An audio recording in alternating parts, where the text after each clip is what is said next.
మరి ఉద్యోగాలు లేక మన పిల్లలు బీటెక్లు బిఏలు ఎంఏలు బీడీలు చదివి ఈరోజు ఖాళీ జరుగుతున్నటువంటి పరిస్థితి. పేద బడుగు బలహీన వర్గాల పరిస్థితి అయితే సంక్షేమం లేకుండా ఈ ప్రభుత్వం పరిపాలిస్తున్నటువంటి ఈరోజు రాష్ట్రంలో రైతాంగం వ్యతిరేకత, నిరుద్యోగుల్లో వ్యతిరేకత ఉంది, దళితుల్లో వ్యతిరేకత ఉంది. బడుగు బలహీన వర్గాల్లో ఈ ప్రభుత్వం ఎప్పుడెప్పుడు పోతుందని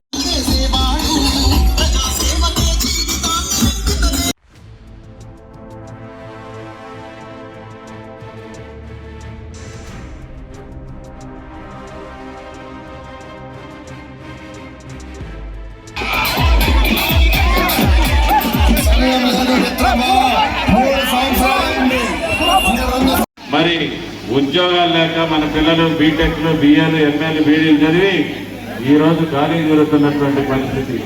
పేద బడుగు బలహీన వర్గాల పరిస్థితి అయితే సంక్షేమం లేకుండా ఈ ప్రభుత్వం పరిపాలిస్తున్నటువంటి ఈరోజు రాష్ట్రంలో రైతాంగం వ్యతిరేకత, నిరుద్యోగుల్లో వ్యతిరేకత ఉంది, దళితుల్లో వ్యతిరేకత ఉంది. బడుగు బలహీన వర్గాల్లో ఈ ప్రభుత్వం ఎప్పుడెప్పుడు పోతుందని